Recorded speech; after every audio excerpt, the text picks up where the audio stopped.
राजस्थान विश्वविद्यालय के तृतीय वर्ष हिंदी साहित्य के प्रथम प्रश्न पत्र में आधुनिक काल का साहित्य और साहित्यकार समाहित हैं।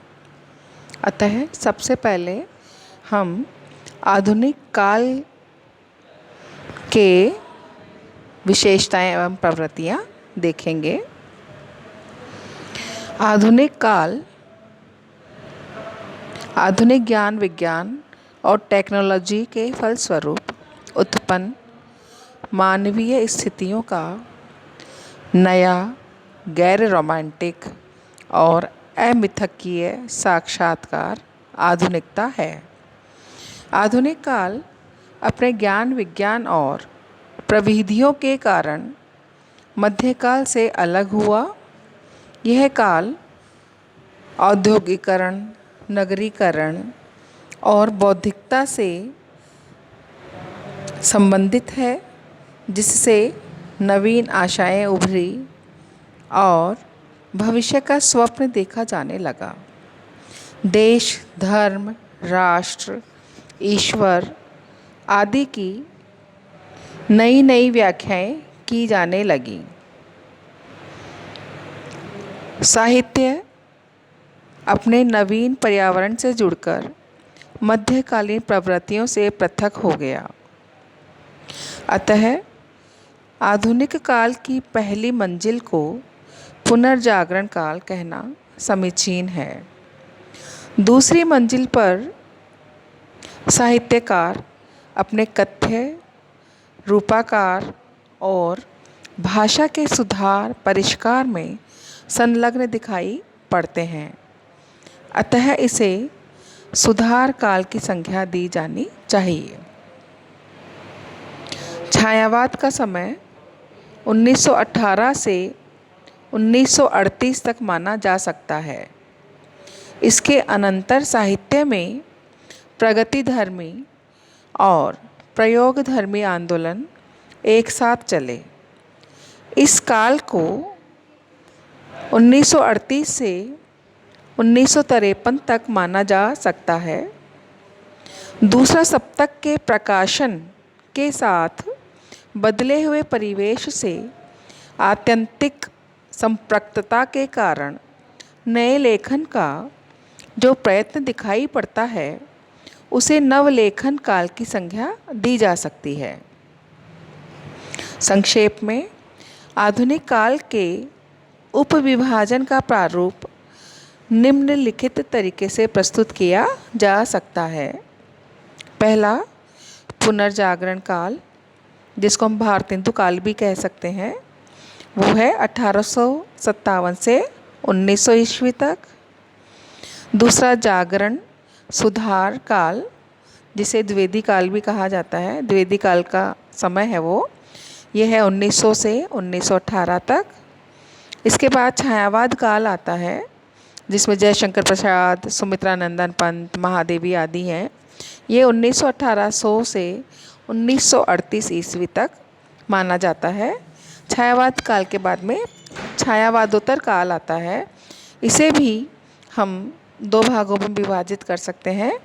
प्रगति प्रयोग काल, जो कि 1938 से 1953 ईस्वी तक माना गया है, और नवलेखन काल, जो कि हम 1953 से अभी तक मानते हैं।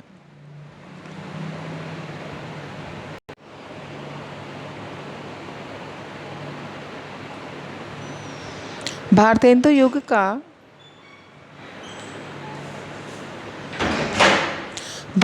युग का नवीन परिवेश। आलोच्य युग में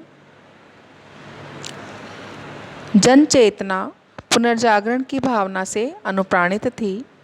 फलस्वरूप सामाजिक, सांस्कृतिक और राजनीतिक क्षेत्रों में न केवल अतिरिक्त सक्रियता थी, अपितु इन सब में गहन अंतः संबंध विराजमान था।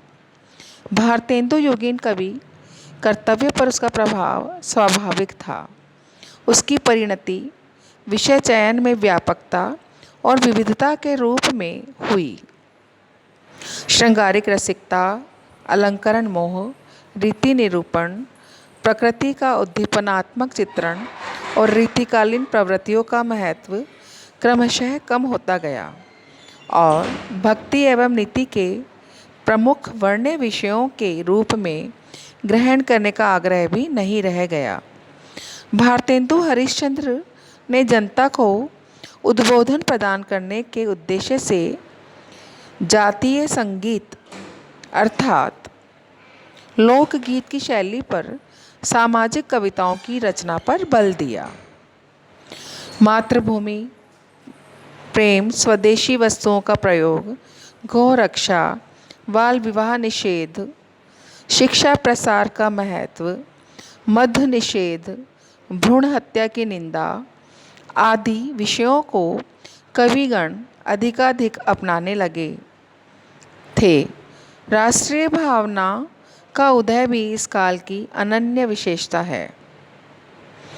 ब्राह्म समाज, प्रार्थना समाज, आर्य समाज, रामकृष्ण परमहंस और विवेकानंद आदि के विचारों तथा थियोसॉफिकल सोसाइटी के सिद्धांतों का प्रभाव जनजीवन पर पड़ रहा था।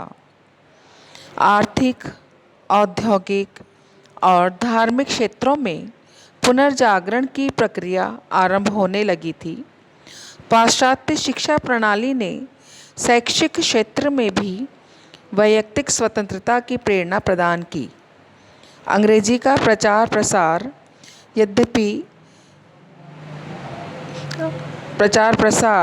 यद्यपि जनता से संपर्क साधन और प्रशासकीय आवश्यकताओं के लिए किया जा रहा था, पर अंग्रेजी साहित्य के अध्ययन ने अन्य देशों के साथ तुलना का अवसर भी प्रदान किया और इस तरह राष्ट्रीय भावना के विकास के लिए उचित वातावरण बन सका।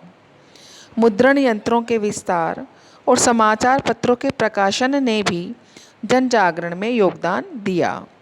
परिणाम स्वरूप तत्कालीन साहित्य चेतना मध्यकालीन रचना प्रवृत्तियों तक ही सीमित न रहकर नवीन दिशाओं की ओर उन्मुख होने लगी। आज बस इतना ही, कल इसको कंटिन्यू करेंगे।